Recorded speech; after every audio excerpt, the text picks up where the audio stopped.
Vous êtes sur le rendez-vous de l'information, mesdames, messieurs, bonsoir, bienvenue à tous. Il a enfin choisi son camp. C'est aux côtés du parti Bloc républicain que le journaliste, consultant médias et communication Distel Amoussou entend mener sa carrière politique. Il a fait savoir ce mardi matin à la faveur d'une déclaration politique. Ce choix intervient après la tournée qu'il a entreprise auprès des responsables d'institutions et des partis politiques. Comprendu, Sir Tossa et Paul Esther Saoussi. C'est donc en toute responsabilité que pour la suite de mon plaidoyer pour la sécurisation des réformes structurelles et fonctionnelles en cours chez nous, j'ai décidé d'intégrer le bloc républicain. Voilà qui est désormais clair. Distel Amoussou chausse désormais les sabots du bloc républicain. Je vis au bloc républicain et que les instances de ce parti le retiennent. Je viens pour ma liberté de mobilité, de pensée, dans le respect de la discipline du groupe. Ce choix du consultant médias et communication est fait après son périple politique à la rencontre des chefs de parti. Distel Amoussou, après 30 années passées en tant que journaliste, ouvre une nouvelle page de sa vie en politique.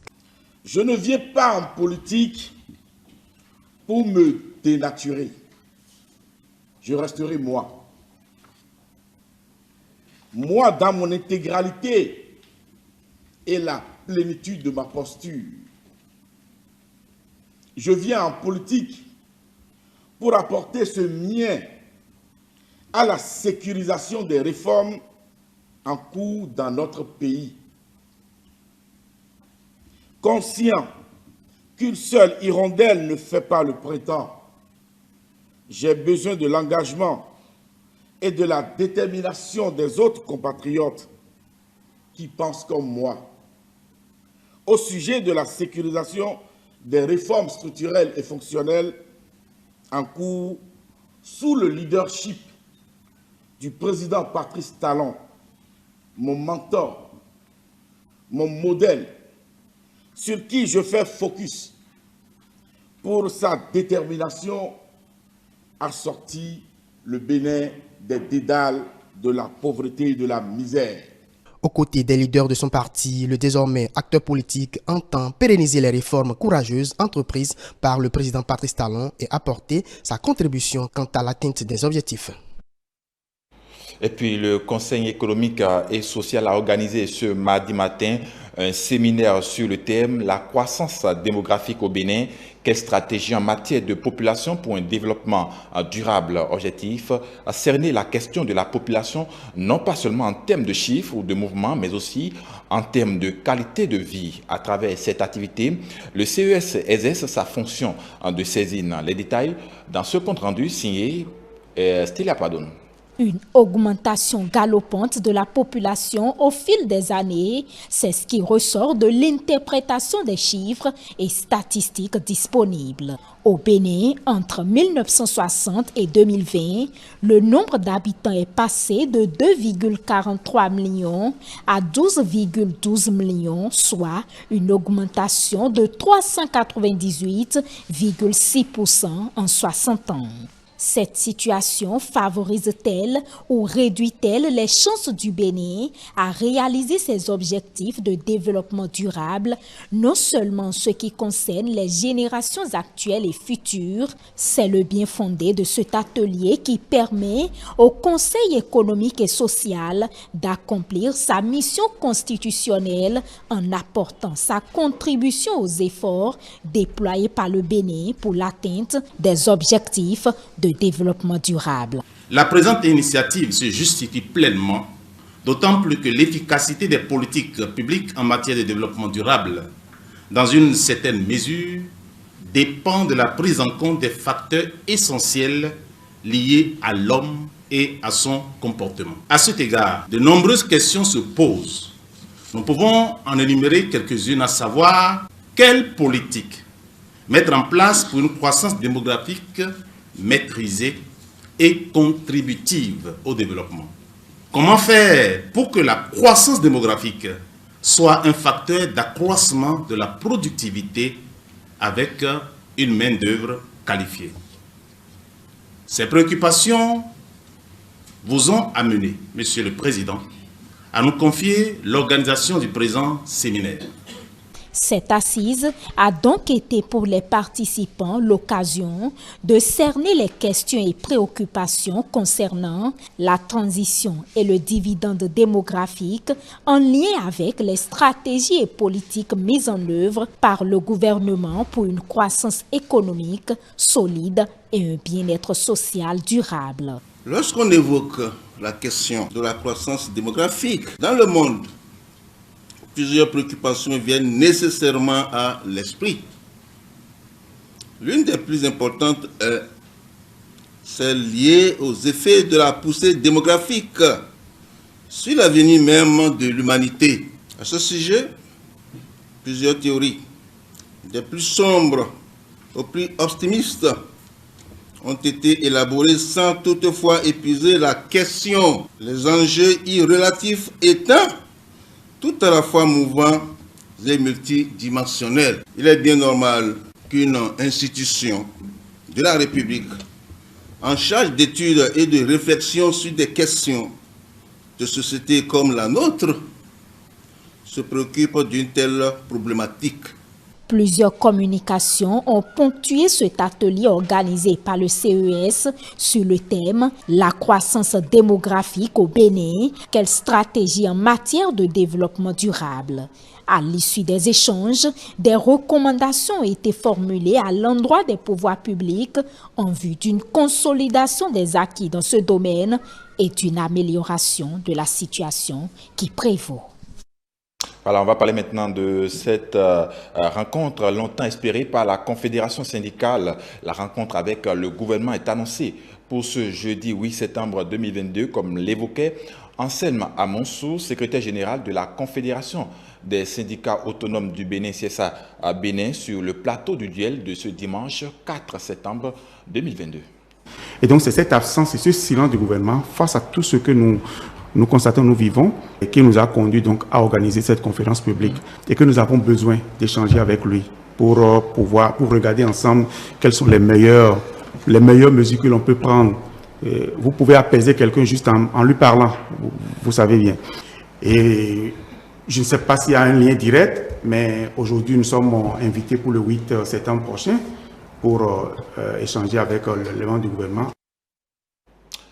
Profitant de son séjour au Bénin, la communauté scientifique de l'université d'Abomey-Calavi a tenu à saluer les mérites d'un scientifique hors pair, un mathématicien chevronné, Wilfried Gangbo, professeur titulaire de mathématiques à l'université de Californie à Los Angeles. Il a été élu récemment à l'Académie américaine des arts et de la science, l'une des sociétés savantes les plus anciennes et les plus prestigieuses du monde. Cette accession à un niveau si élevé de la science, puis sa reconnaissance internationale, qui ont été célébrées à la faveur d'une cérémonie fort simple hier lundi au campus d'Abomey-Calavi. Compte rendu, Modeste Dosutogbe et bien sûr, Edouard Kakbo. L'université d'Abomey-Calavi rend hommage à l'un de ses enseignants émérites, Wilfried Gangbo, professeur titulaire des mathématiques à l'Université de Californie à Los Angeles. Il a été admis récemment à l'Académie américaine des arts et des sciences. C'est à travers une cérémonie organisée ce lundi 5 septembre 2022 en présence du ministre de l'Enseignement supérieur et de la Recherche scientifique, Éléonore Yahi-Ladécan, et d'autres représentants du secteur de l'éducation. Cette personnalité ne se contente pas de porter un nom, il se fait surtout un nom, Wilfried Gangbo. À travers la communauté universitaire d'Abomey-Calavi, toute la communauté scientifique et universitaire du Bénin vous adresse un chaleureux souhait de bienvenue et salue d'ores et déjà votre double casquette d'universitaire pétri d'expérience et du désormais académicien réputé. L'académicien a manifesté sa reconnaissance aux universités du Bénin dont les travaux ont inspiré ses recherches. Wilfried Gangbo se dit prêt à mettre sa riche expérience au profit de la jeune génération. Nous pouvons réfléchir à diverses contributions à apporter au Bénin.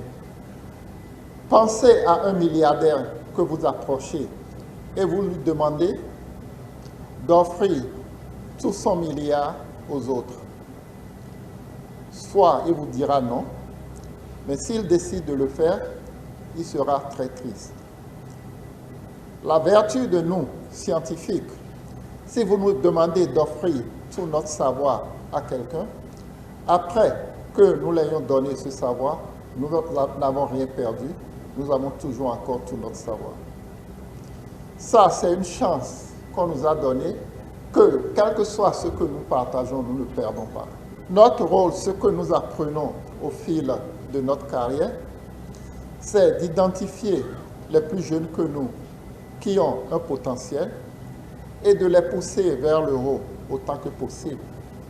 Parce que si d'autres ne l'ont pas fait pour nous, nous aurions été dans des situations pires que celles dans lesquelles nous sommes. La ministre de l'Enseignement supérieur et de la Recherche scientifique a salué le parcours exceptionnel, le professionnalisme et les compétences du professeur Wilfried Gangbo. Il a donné la preuve en se maintenant sans discontinuer dans le très compétitif milieu universitaire californien pour réussir à se hisser au grade de professeur titulaire de mathématiques. Et s'il en est besoin encore, une autre preuve de cette présence qualitative dans le Bénin scientifique tire sa fierté est son élection récente au sein de la plus que bicentenaire Académie américaine des arts et des sciences.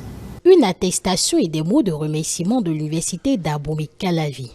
C'est de cette façon que le Bénin a traduit sa reconnaissance à Wilfried Gangbo. C'est également une invite à la jeune génération. On parle maintenant de santé dans cette édition avec, bien sûr, le cancer qui est la deuxième cause de mortalité de l'enfant dans le monde, selon, bien sûr, l'Organisation mondiale de la santé. Et la tumeur est fatale lorsque son diagnostic est tardif. Pour comprendre cette pathologie, nous avons interviewé le docteur Romaïk Massa, spécialiste des maladies qui impliquent le sang. Il est dans ce reportage de Emmanuel Amoussou et Melvin Achabi, posé par Jeannot Topéon.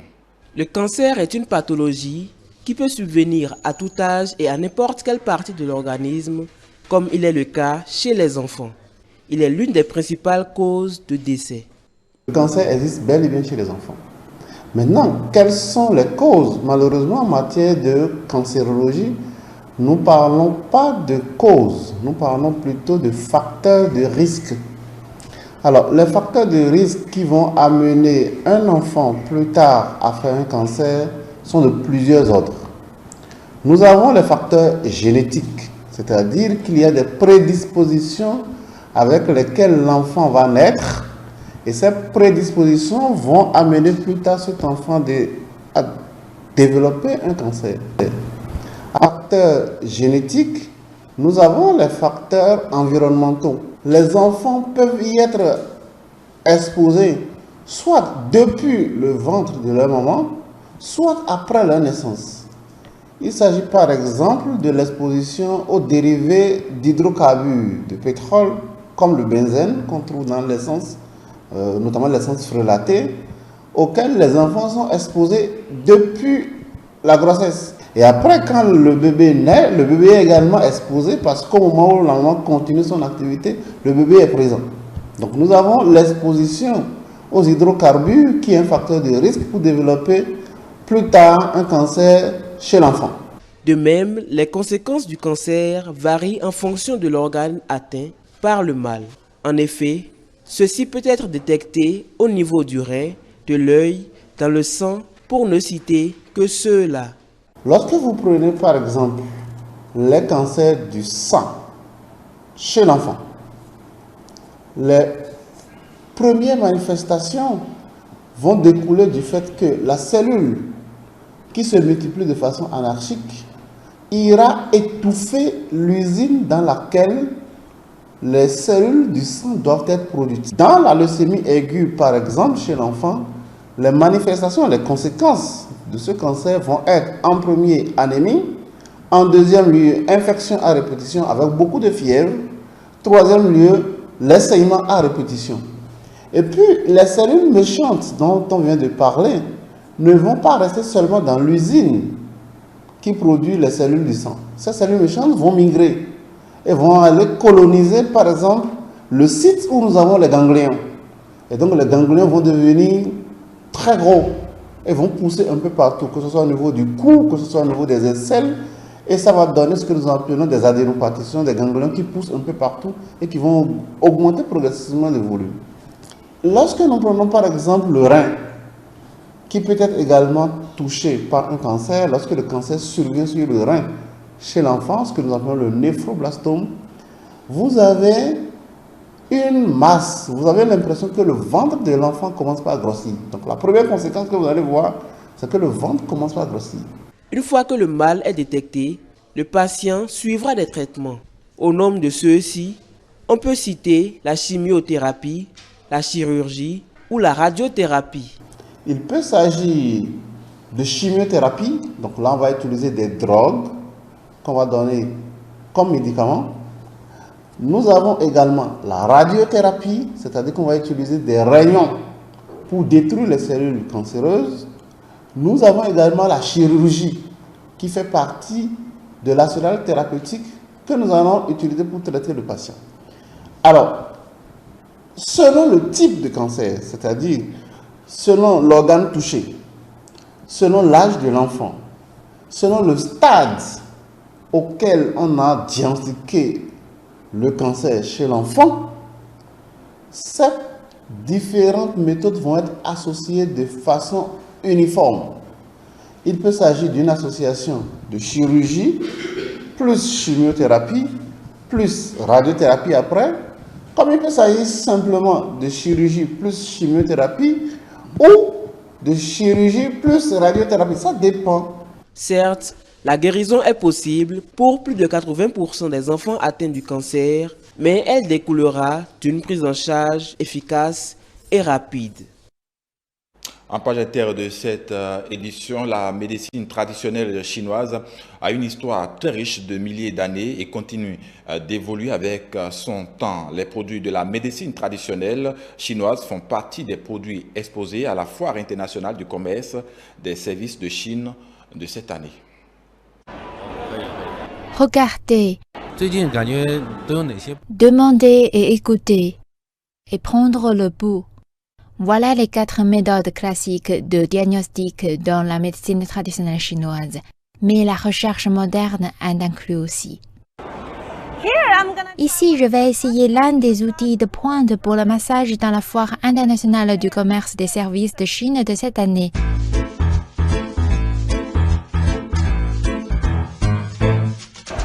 J'ai déjà eu des massages, mais je suis super chatouilleuse. Je me demande si ce nouveau produit fonctionnera pour moi. L'arrière de mon cou me fait souvent mal. Espérons que cette nouvelle innovation pourra aider. Et le traitement inclut désormais des bras robotiques comme ceci. Avec le massage robotique, on peut obtenir un meilleur effet car la vitesse et la force synchronisée pénètrent plus profondément dans le corps. Le système de reconnaissance panoramique de l'intelligence artificielle prend 1 seconde pour compléter un plan de prescription complet. Il prend 30 minutes pour le traitement. Les nouveaux produits ne sont qu'un aspect du secteur de la santé représenté à la foire. Les entreprises de santé et de technologie du monde entier sont continuellement à l'affût des percées scientifiques et des médicaments révolutionnaires. Cette entreprise technologique veut profiter des réalisations de la recherche en médecine traditionnelle chinoise pour créer un traitement intelligent et portable. En utilisant la théorie de la médecine traditionnelle chinoise combinée à la mégadonnée, nous espérons fournir un service unique pour aider les familles à résoudre leurs problèmes de santé quotidiens. Il n'y a pas besoin d'aller à l'hôpital. Notre équipement de santé intelligent peut maintenant détecter plus de 40 indicateurs de santé, envoyer des alertes liées aux problèmes de santé et fournir des solutions. Au cours du premier semestre de cette année, les exportations de produits de médecine traditionnelle chinoise ont augmenté d'environ 6% par rapport à l'année précédente pour atteindre environ 2 milliards de dollars américains. L'Organisation mondiale de la santé a déclaré cette année dans un rapport que la médecine traditionnelle chinoise pourrait être bénéfique en tant que complément à la médecine conventionnelle dans le traitement des cas légers et modérés de COVID-19. Et la Chine espère accroître les exportations de sa médecine traditionnelle dans le monde entier. Cela pourra inclure un traitement traditionnel combiné à la technologie moderne.